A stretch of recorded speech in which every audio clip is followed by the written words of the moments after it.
I'm concerned, the law right now, as it's currently instantiated, is a tyrant, and it makes people into its slave, and we're going to pay for that. And it's predicated on, hypothetically, on respect and compassion. I don't buy that for a second. I don't think that's true in the least. And there's a huge literature on compassion. Here's a problem with compassion. Mother grizzly bears are very, very compassionate towards their cubs. But if you get near those cubs, they'll tear you to pieces. And that's the flip side of compassion. And I'm speaking not as a lawyer here, but as a psychologist. That's already well documented. Compassion is by no means an emotion that produces the desired social outcome. Quite the contrary. Quite the contrary. Life is very much more complicated than, well, if you were just empathic, everything would work out. It's like you can't be equally empathic to everyone. And that's a big problem. They basically, in order to not bother anyone who they had consulted with, they decided, for example, that gender identity should be nothing but subjective choice, which is, I don't even know what to say about that. If you're a psychologist and you have any sense at all, that's a completely insane proposition. It's, first of all, predicated on the idea that your identity is your subjective choice. And that's never been the case for any sort of identity anywhere. So partly your identity is the set of tools with which you function in the actual world, and part of it is a negotiated agreement with the other people around you. And that's all being taken out of that's all actually, as far as I can tell, that line of theorizing is technically illegal now in Ontario. And I'm not even talking about the potential biological basis of identity, because the idea that identity has no biological basis, that's just wrong. Like factually wrong. So, and we've written a social constructionist, we've written a radical social constructionist view of identity into the law. But even worse than that, we've gone beyond social constructionism, because Piaget was a constructionist, into just pure whim. Your identity can be at any moment what you assume that it's going to be. That's not a tenable solution. There's nothing about that proposition that's reasonable. So I'm going to read you something that a graduate student sent me from the University of Toronto the other day, and I can also tell you that I've received hundreds of letters like this. Today, I had a tutorial at the University of Toronto where I talked about Jordan Peterson and issues of personal identity, legally sanctioned identity categories, etc. I brought up a video of a tall white man in his 30s who asked students at a university how they'd react if he told them he identified as a woman, as black, as short, and as 5 years old. Spoiler alert. Students in the video resist some of the later categories a bit, but are mostly accepting.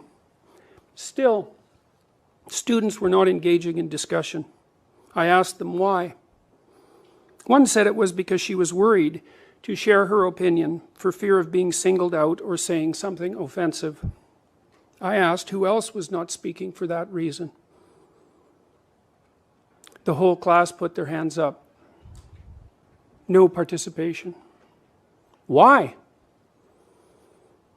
They weren't uninterested. They were afraid to speak their minds. I'll start with lawyer one, who was the counsel to several prime ministers. He talked to me about the Human Rights Tribunal because I went and saw him 2 weeks after this all started. Human Rights Tribunal is a kangaroo court, in my opinion, and it should be abolished as fast as possible. It's one of the many institutions in Canada that pose a threat to your freedom that is of almost unimaginable proportions. Here's what this top lawyer told me. If I'm taken in front of the Human Rights Tribunal, it will cost me $250,000. I will pay the legal costs for my opponents, and I will lose. He said, go back to your safe little life and shut your mouth. The proposition that your identity is somehow unmoored from a reality outside of your subjective, say, in linguistic space is also, it's wrong. There's no other way of putting it. So, and this is written into the law already. So the proposition is that biological sex, which many of the holders of say, admiration for this law don't even believe exists, which I don't even know what to say about that. But the proposition is that biological sex, gender identity, gender expression, and sexual preference vary independently. That's the law. And it's wrong. It isn't even close to right. The bloody Human Resources Department at the University of Toronto has adopted an equity position. Okay, so what equity means is that it doesn't mean equality of opportunity. It means equality of outcome. And that is so this is the idea. The idea is that you take a social institution like a university, and then you look at the organization of that university at every single strata, from the executive level all the way down to the student level. Then what you do is you do an analysis of each level by community demography, right? You get to define the demographic characteristics that you're going to discuss, however, which is actually a big problem. Then you make the presupposition that unless that organization at every level matches the demographic representation of people at every level, then it's corrupt, oppressive, and discriminatory, and it needs to be changed. Okay, so you think, well, what's wrong with that? Every level should have 50-50 men and women, let's say. It's like, you're really sure about that, are you? You're so sure about that. You don't think there's any natural differences in interest between men and women? Well, if you don't think so, then why are most psychology classes 80% women?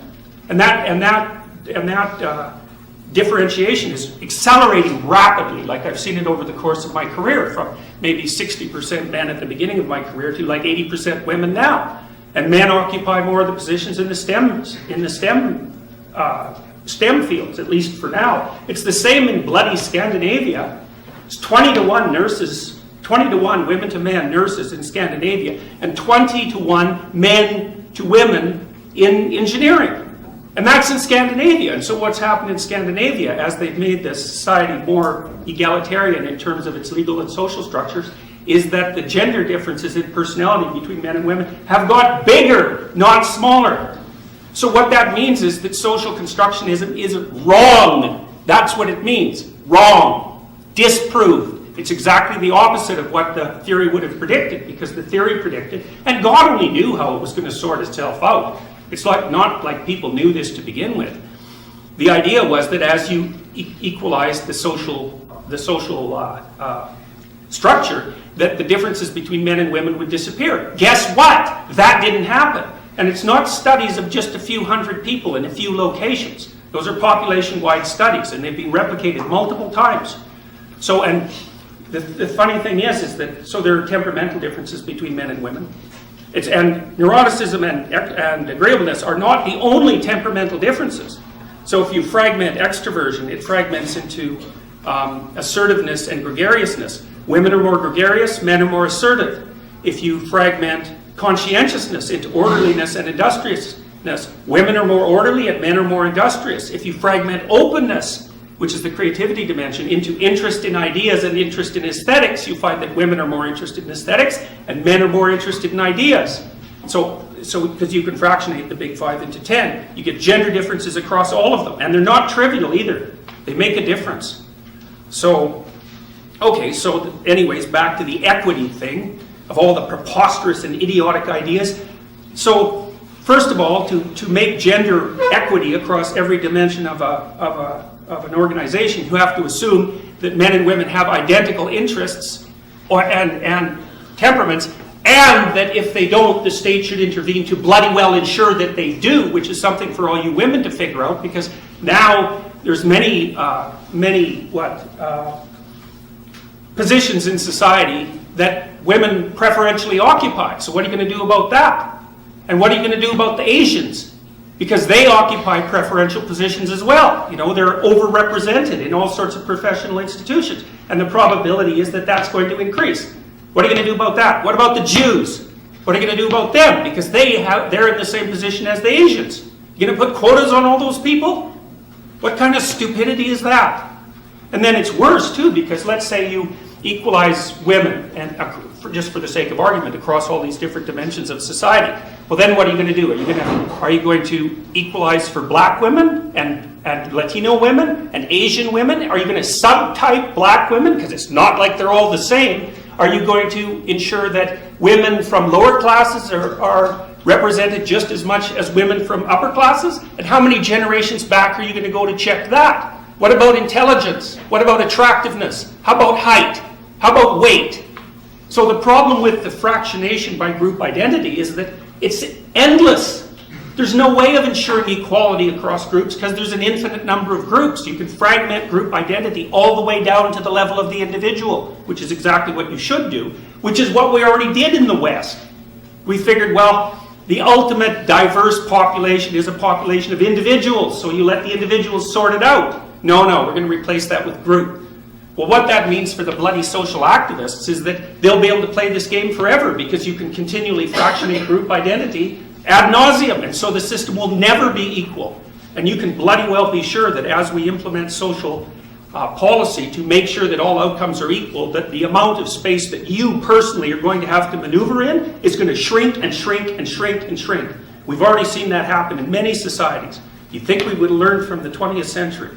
I was just going to ask if you could go back to the point of Difference between saying that there's something you can't say and saying that there are things that you have to say.